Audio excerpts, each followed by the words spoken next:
अस्सलाम वालेकुम एवरीवन। तो वेलकम है आप सभी का नर्सड एकेडमी में।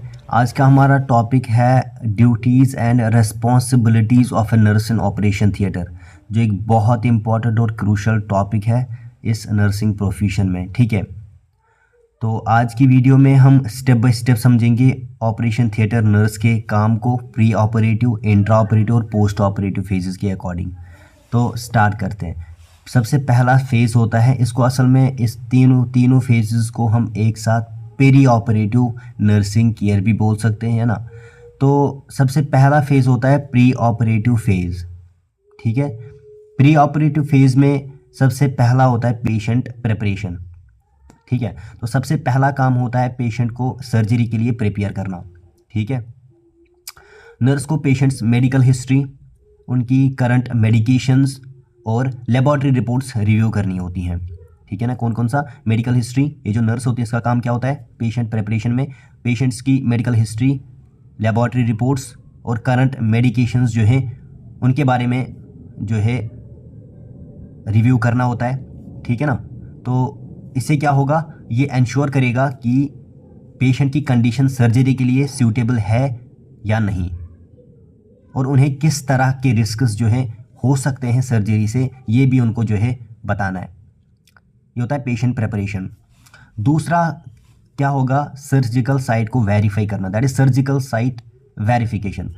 ये नेक्स्ट स्टेप होता है सर्जिकल साइट जो है उसको वेरीफाई करना और उसको क्या करना, मार्क करना। आपने सर्जिकल साइट को क्या करना है, एज ए नर्स आपने उस साइट को वेरीफाई करना है किस जगह पे आपने सर्जरी करनी है, और उस जगह पे आपको क्या करना है, मार्क करना है। ये बहुत ज़रूरी होता है क्योंकि रॉन्ग साइड जो है वो सर्जरी, अगर रॉन्ग साइड सर्जरी जो हो गई तो ये एक सीरियस एरर हो सकता है।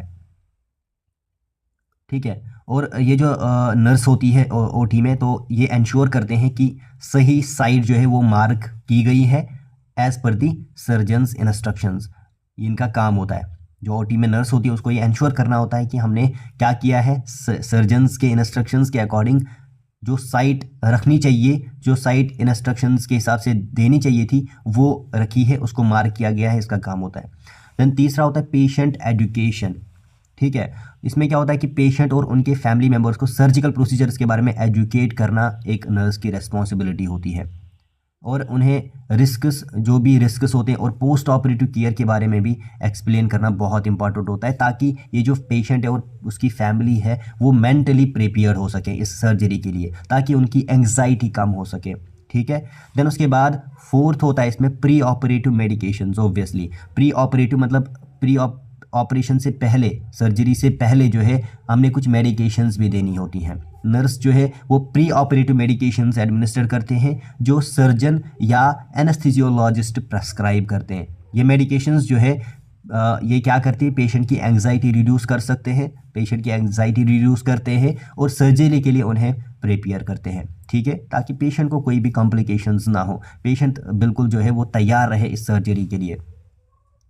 देन फिफ्थ होता है पेशेंट ट्रांसफ़र। लास्ट स्टेप होगा इस प्री ऑपरेटिव का, पेशेंट ट्रांसफ़र। आप खुद भी बहुत सारे इसमें पॉइंट्स ऐड भी कर सकते हो, मैं बस वो इंपॉर्टेंट पॉइंट्स लिख रहा हूँ जो कि आपको एग्ज़ाम में, अगर एग्ज़ाम में आता है तो ये आप जो है एग्ज़ाम में जाके लिखोगे तो आपको मार्क्स जो है 100% मिलेंगे, लेकिन आप इसको बहुत ज़्यादा जो है अपने हिसाब से भी एक्सप्लेन कर सकते हो। ठीक है, तो फिफ्थ क्या होता है, पेशेंट ट्रांसफ़र। फाइनली पेशेंट को हम सेफली जो है ऑपरेशन थिएटर टेबल तक ट्रांसफ़र करते हैं। इस दौरान जो है उनकी सेफ्टी और कंफर्ट का बहुत ज़्यादा जो है ध्यान रखना पड़ता है। ठीक है, ताकि पेशेंट जो है उसकी जो सर्जरी साइट है उसमें कोई प्रॉब्लम ना हो, या फिर पेशेंट की जो मतलब पेशेंट को एक कंफर्टेबली हमने जो ऑपरेशन थिएटर टेबल होता है वहाँ तक लेना पड़ता है। ठीक है, और बहुत ज़्यादा ध्यान रखना होता है इसके कंफर्ट का। नाउ हम एंटर करते हैं, अब हम कहाँ जा रहे हैं, ऑपरेशन थिएटर में, जहाँ पे ऑपरेशन होगा, मतलब कि entry within the operation theatre, जो वहाँ पे सर्जरी होगी, तो उस फेज़ में नर्सिंग की क्या रिस्पॉन्सिबिलिटी होती है। अब देखते हैं इंट्रा ऑपरेटिव फेज़। ठीक है, तो इसमें सबसे पहले क्या होगा, सर्जिकल टीम कोलैबोरेशन होगा। कोलैबोरेशन मतलब एक साथ काम करना होगा। इंट्रा ऑपरेटिव फेज़ में ऑपरेशन थिएटर में जो नर्स होती है वो सर्जिकल टीम के साथ मिलकर काम करते हैं ताकि सर्जरी जो है स्मूथली कंप्लीट हो, और ये जो नर्स होती है ये सर्जन और एनेस्थीसियोलॉजिस्ट को उनके काम में भी असिस्ट करती हैं।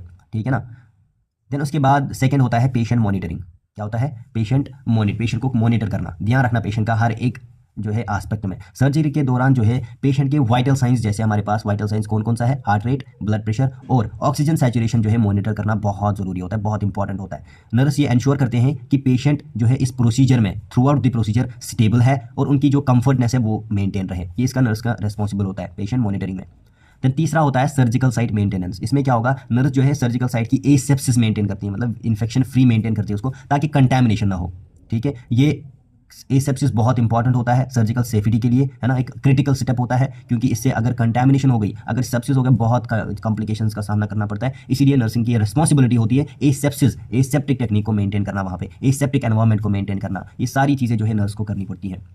देन फोर्थ होता है इंस्ट्रूमेंटेशन एंड इक्विपमेंट। अब इसमें क्या होगा, जो सर्जिकल इंस्ट्रूमेंट्स होते हैं, इक्विपमेंट्स होते हैं, उनको रेडी और फंक्शनल रखना नर्स की रेस्पॉन्सिबिलिटी होती है, बहुत ज़्यादा क्योंकि इसमें क्या होता है, अगर किसी इंस्ट्रूमेंट में कोई भी इशू है तो सर्जरी डिले हो सकती है, इसलिए जो है इनका ध्यान रखना पड़ता है। इसमें क्या होगा, जो भी आपका डिसफंक्शनल इक्विपमेंट होगा, एक तो उसको आपने अवेलेबल कर देना है। अगर कोई भी, या आपने पहले सर्जरी से पहले आपको जैसे सर्जरी कर रहे बीच में याद आया, हाय हमने ये तो नहीं रखा, हमने वो इंस्ट्रूमेंट नहीं रखा, ये तो डिसफंक्शन, ये सब नहीं होना चाहिए वहाँ पे। जो जो इक्विपमेंट आपको चाहिए वो सर्जरी से पहले ही आपने जो है वहाँ पे क्या करना होता है, ये रेस्पॉन्सिबिलिटी होती है एज ए नर्स। अपने ध्यान रखना होता है कौन सा आपने इक्विपमेंट चाहिए और कौन सा डिसफंक्शनल है, उसको रिमूव करना है, वहाँ पे फंक्शनल लाना है। ठीक है, देन उसके बाद फिफ्थ, ये लास्ट स्टेप होगा इसका, but not the least, surgical count. अब ये सर्जिकल काउंट क्या होता है, सर्जिकल काउंट का मतलब होता है कि सर्जरी के स्टार्टिंग, है ना, सर्जरी के शुरू होने से लेकर खत्म होने तक सभी इंस्ट्रूमेंट्स और स्पंजेस को काउंट करना। इससे इंश्योर होता है कि पेशेंट के अंदर कुछ भी मिस्टेकनली ना रह गया हो। मतलब कि जैसे ही आप सर्जरी स्टार्ट कर रहे हो, आपने पहले सर्जिकल इंस्ट्रूमेंट्स, इक्विपमेंट्स का क्या करना है, आपने काउंट करना है, देखना है कि कौन कौन सा इक्विपमेंट है और कौन कौन से इंस्ट्रूमेंट है और कितने हैं, ये आपने काउंट करके रखने हैं। और जैसे ही सर्जरी खत्म हो गई, आपने पहले पेशेंट को बंद नहीं करना,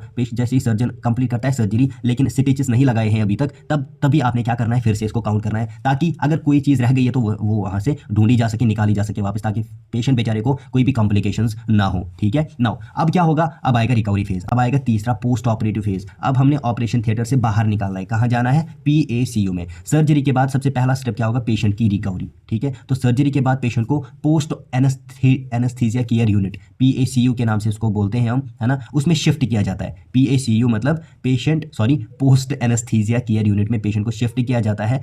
ठीक है, तो वहाँ पे नर्स का काम क्या होता है, नर्स जो है उनकी वाइटल साइंस मॉनिटर करते हैं और उसकी जो पेन होती है उसको मैनेज करती है, इसका बहुत ज़्यादा ध्यान रखती है। देन उसके बाद वाउंड केयर, दूसरा क्या होगा इसमें, वाउंड केयर, जो भी वाउंड होगा उसकी केयरिंग की जाती है। नर्स जो है वो सर्जिकल वाउंड की ड्रेसिंग चेंज करते हैं और वाउंड केयर इंस्ट्रक्शंस फॉलो करते हैं जो सर्जन प्रेस्क्राइब करते हैं।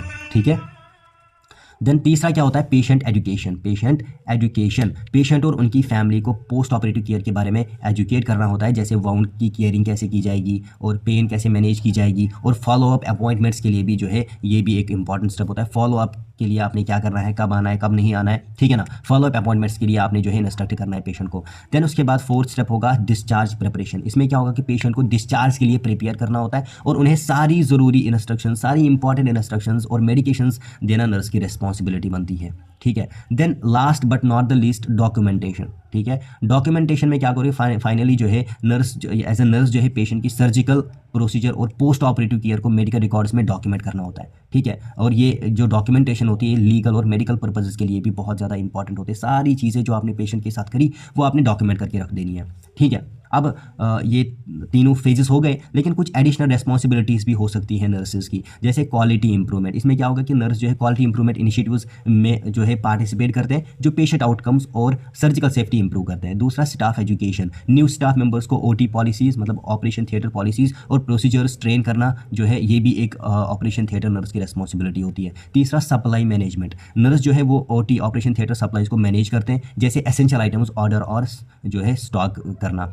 ठीक है, देन फोर्थ क्या होगा, ये लास्ट स्टेप होगा, है ना, सेफ्टी प्रोटोकॉल, फायर सेफ्टी। इसमें क्या होगा, फायर सेफ्टी हो गया, इलेक्ट्रिकल सेफ्टी होगा, और इन्फेक्शन कंट्रोल प्रोटोकॉल्स को फॉलो करना भी नर्स की एक बहुत ज़्यादा जो है रेस्पॉन्सिबिलिटी होती है, बहुत ज़रूरी ड्यूटी होती है, इंपॉर्टेंट ड्यूटी होती है। ठीक है, तो स्टूडेंट्स ये था एक ऑपरेशन थिएटर नर्स के ड्यूटीज़ और रेस्पॉन्सिबिलिटीज़ का कंप्रहेंसिव ब्रेकडाउन। अगर आपको ये वीडियो इन्फॉर्मेटिव लगी हो तो प्लीज़ लाइक करें, चैनल को सब्सक्राइब करें और अपने दोस्तों के साथ ज़रूर शेयर करें। ठीक है, मिलते हैं अगली वीडियो में एक नए टॉपिक के साथ, तब तक के लिए stay safe and keep learning. अल्लाह हाफिज़।